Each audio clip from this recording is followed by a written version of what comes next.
নজরুল ভাই, চলেন আমরা সামনে তো কোরবানিতে আসতেছে, আরমান ভাই কাছে যাই। ও তো গরু খামার আছে, সামনে আমরা কোরবানি দিব। চলেন আরমান ভাইয়ের সাথে যাই, কথা বলি। আরমান ভাই, আমরা আসছি, আপনার তো গরু খামার আছে, সামনে কোরবানি দিব। এখন আসছি যে গরু নেওয়ার জন্য। এখন নজরুল ভাইকে নিয়ে আসছি গরু দেখার জন্য। এখন কি করা যায় বা গরু কিরকম দাম পড়বে।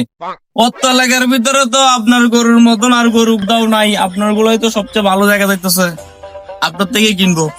ভাইয়া মোর দ্বারা আইছেন, মোর ফার্মতে এবার ভালোই বড় সড় হয়েছে গরুগুলা। তো আপনারা দেন চয়েস করে কোনটা নেবেন। এনে তো মোর ফার্মের গরু অনেক আছে, বড় সড়ের মধ্যে কয়েকটাই আছে। দেই আপনাকে কোনটা পছন্দ হয় দেন। দাম বেশি দেবো না ভাইয়া, চিন্তা করছি মোর আতালে সবচাইতে বড় গরু হইলো এইটা, এটার দাম দিছি 3 লাখ। এখন আপনারা দেখেন আপনাকে দ্বারা কি পছন্দ হয় টয়, কিরম কি গোস্ত টোস্ত ভালোই হইবে, 3-4 মন তো হইবেই গোস্ত নইলে। ভাই, গরুর যে দাম বলছেন এটা তো আমার বাজারের ভিতরে নাই রে ভাই। দেখেন না একটু কম সম নিতে পারেন কিনা, আপনার কাছে আসছি ভাই, একটু দেখেন। ভাই কি কমু আপনাকে তারে, দেখেন তো সবকিছুর দাম শুন বাইরে গেছে। গরু পালতেও তো অনেক পরিশ্রম, অনেক ইয়া, তাই মোর পরিশ্রমটাই বাদ দিলাম। গরু খাওন টাউন দিয়ে তো ভাই হাতে পোষায় না। আচ্ছা আপনার না 5-6 হাজার টাকা কমাই দিয়েন, যেহেতু পরিচিত মানুষ আইসেন মোর খারামে। দেখেন আপনাদের কি হতে পারি, দেখেন 5-6 হাজার টাকা কম দিয়েন। ভাই, গরুর দাম দিচ্ছেন 3 লাখ, টাকা দিমু 1 লাখ, দেখেন দিবেন কিনা।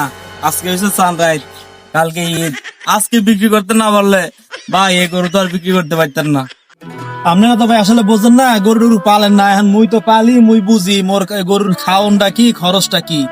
একটা খামারে হে গরু পালতে গেলে আছে কত পরিশ্রম, কত কিছু খাওয়ান লাগে। গরুটার অসুখ হয়, বিসুখ হয়, কত ভালো মন্দ খাওয়ান লাগে। হ্যাঁ তো আপনারা বুঝবেন না, মনে করেন যে খামারটা দেখলি লাখ লাখ টাকা কামাই হরে খামারি দিয়া।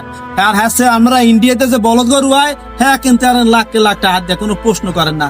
আর মগদারে আইলে খালি দমাদমি হরেন, এই 1 টাকা দিমু, 2 টাকা দিমু, এই দিমু ওই দিমু। তাই আমরা বাংলাদেশি খামারিকে মূল্যায়ন করেন না দিকেই তো খামারিরা এখন গরু পালা বন্ধ হয়ে যেতেছে। আপনারা ওই বেজাল মুক্ত ইন্ডিয়াতে যাওয়া নাই, হেয়াই আপনারা খান।